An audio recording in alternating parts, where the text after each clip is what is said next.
People who have been sued, what was it for?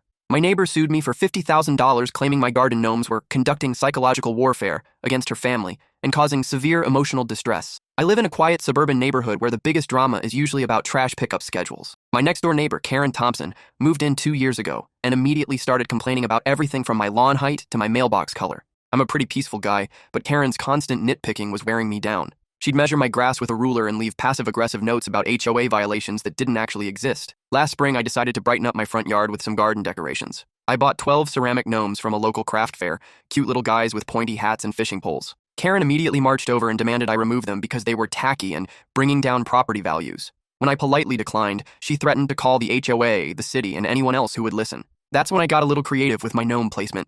Instead of just scattering them randomly, I arranged them so they were all facing Karen's house. Not menacingly or anything, they were just garden gnomes, but definitely all looking in her direction. Karen noticed immediately and came storming over.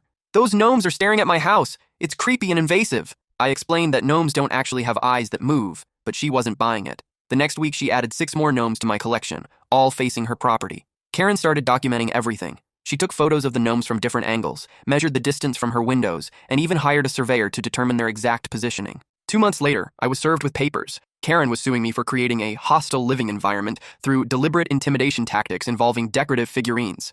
The lawsuit claimed that my gnomes were arranged in aggressive formations, designed to psychologically torment her family. She alleged that her children were afraid to play in their backyard because they felt watched by the ceramic army. Karen's lawyer actually used the phrase gnome-based harassment in official court documents. She demanded $50,000 in damages, plus an injunction requiring me to remove all garden decorations facing her property. The local news picked up the story, and suddenly my yard was famous as the center of the Great Gnome War of Maple Street. Reporters were interviewing neighbors about the psychological impact of decorative lawn ornaments.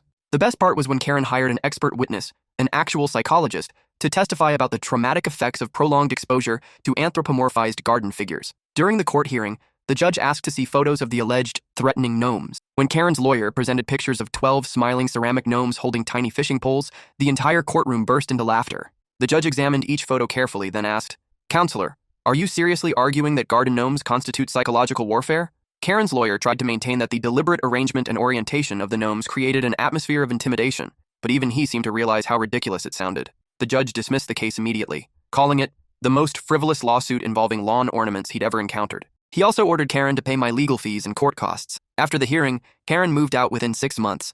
The new neighbors loved my gnomes and even bought matching ones for their own yard.